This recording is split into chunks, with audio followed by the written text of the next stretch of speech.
Umpisahan muna natin ng good news. No, alam niyo naman no, lagi dito sa ating channel, laging inuumpisahan natin ng good news mga kababayan. Eh ano po ba 'yan? Oh, ayan. Oh. Naku po. Ang Pilipinas unti-unti na pong nababawasan ang pag-angkat ng bigas sa ibang lugar o sa ibang bansa, mga bossing. Ibig sabihin no, na-establish na natin yung ating pangsariling bigas, mga kababayan. O, rice imports falls 12%. Ayaw ng mga DDS ito. Mga bossing, gusto nila yung mga lagapak ang gobyerno. Gusto nila yun yung mga naririnig ho, mga kababayan. Rice imports fall up 12%, 12%. Ibig sabihin no, mga kababayan, ilan?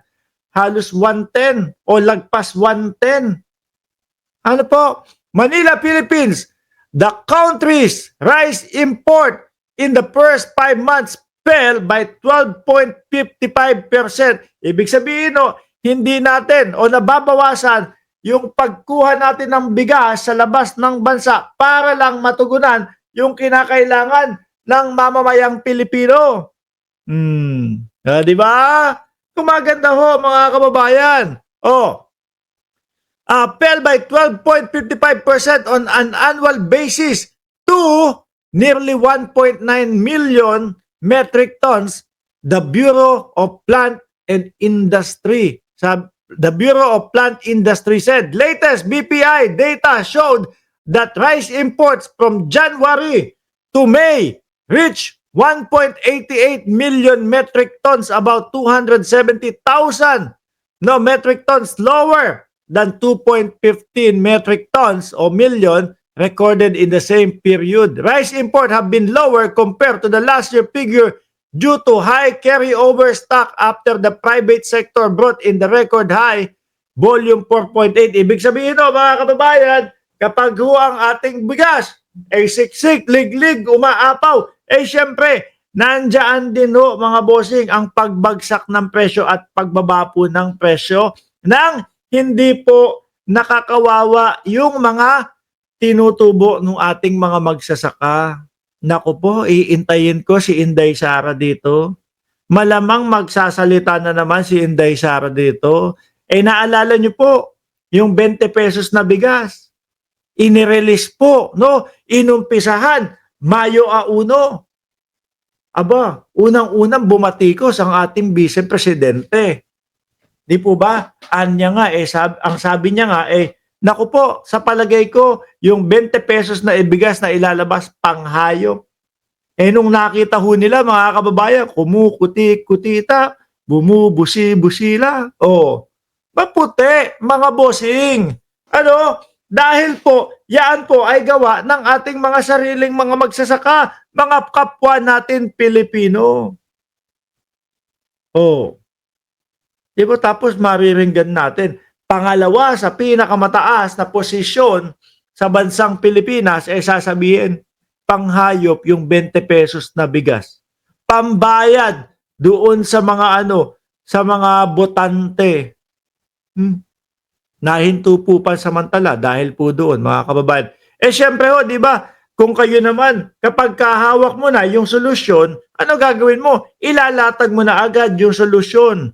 Ang problema sinasabi ng mga DDS, wala kaming nabibiling 20 pesos na bigas o wala kaming nabibiling murang bigas. Yan, sinulusyonan. Kaya lang, pinulitika ni Inday Sara Duterte. Na ngayon mga kababayan ay naku po, kalat na sa Pilipinas ang 20 pesos na bigas. At ang una nga pong natutuwa dito, mga bossing, siyempre hindi DDS.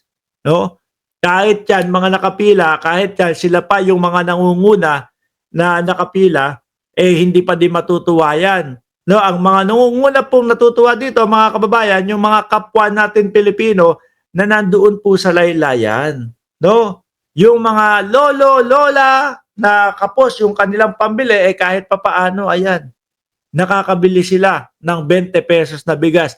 At yung, kasi normally 40 pesos di ba?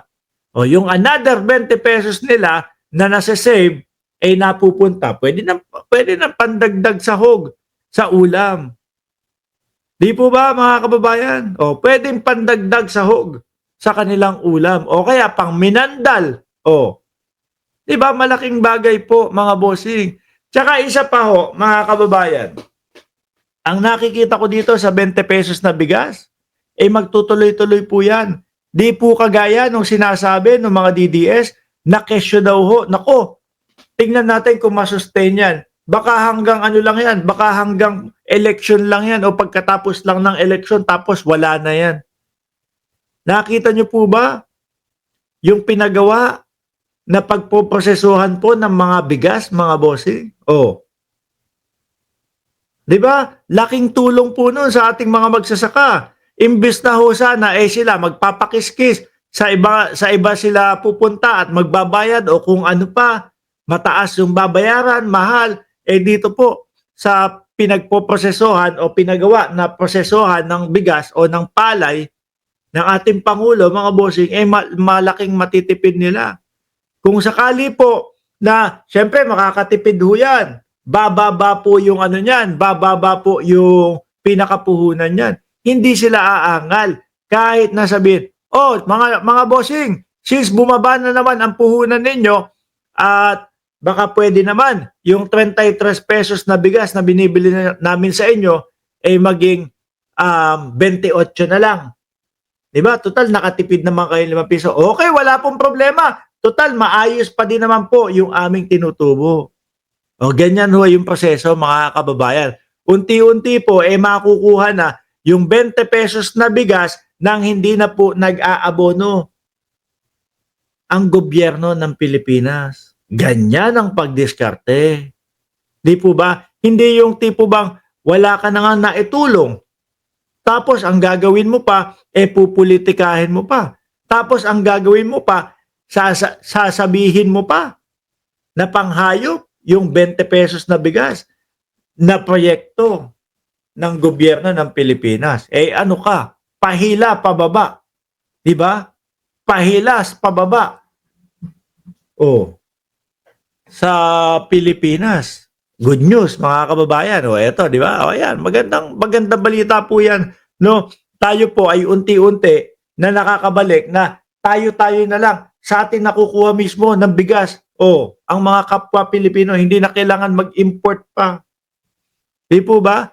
Maiiwasan din po ang kagutuman.